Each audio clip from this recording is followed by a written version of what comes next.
determined to finish this book. Tiffany Shlain, my youngest daughter, who lives near me, has assured me that she will be there for any help I need. Most of it is written, and the last few chapters are in my head. I had planned to make this book as accurate as possible and to meticulously go over every fact and date to ensure that there are no errors. Alas, there is not enough time left for me to guarantee that, so I ask for your tolerance if the book slips on a detail or if an endnote is missing. I have poured myself into this book by reading and synthesizing an enormous amount of background information about Leonardo and the evolutionary development of the brain. In this book, I aim to present original theories that weave together the different aspects of Leonardo's life and brain that have not yet been considered by previous scholars from the fields of psychology, art history, and science. In doing so, I hope to stimulate new thinking about Leonardo and humankind alike. Leonard Shlain, Mill Valley, California, April 2009. Great art can communicate before it is understood. T.S. Eliot.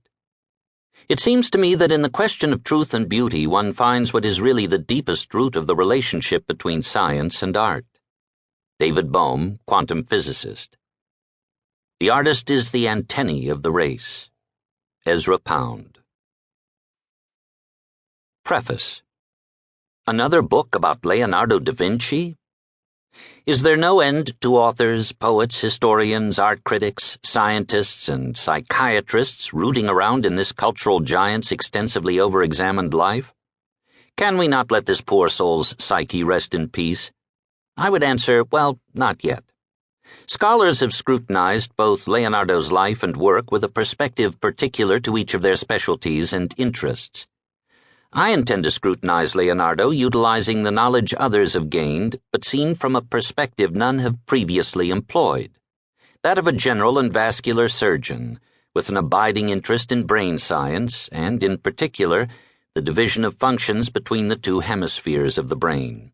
I am convinced that many of the mysteries of the human condition are a result of this split-brain duality. It forms a paradox best represented by the English first-person singular I. This perpendicular straight line with no subsidiary parts seems the perfect icon for the self-contained human being, I.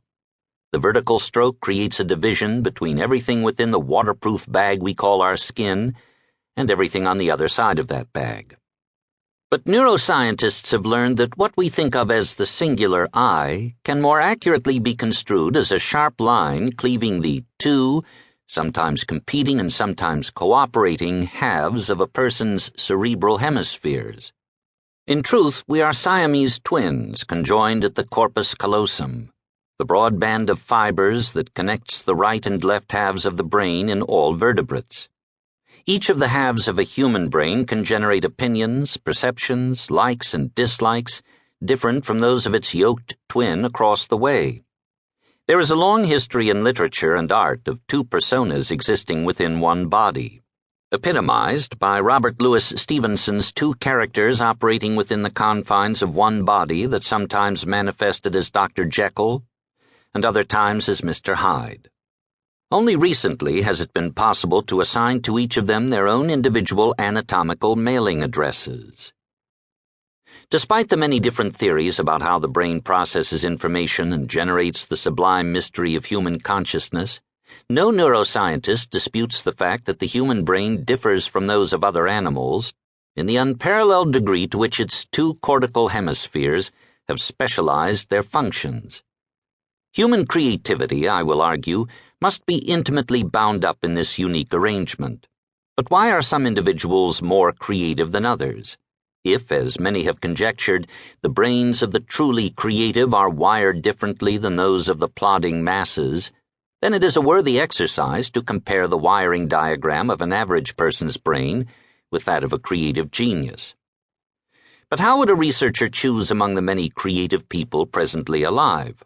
Some would opt for the latest winner of the Nobel Prize in Physics. Others would propose the greatest contemporary composer. Still others would advocate that the head encircled by the magnetic donut should be the winner of a prestigious art prize, such as the Rome Prize. Rather than attempt to contrast the average brain with a renowned contemporary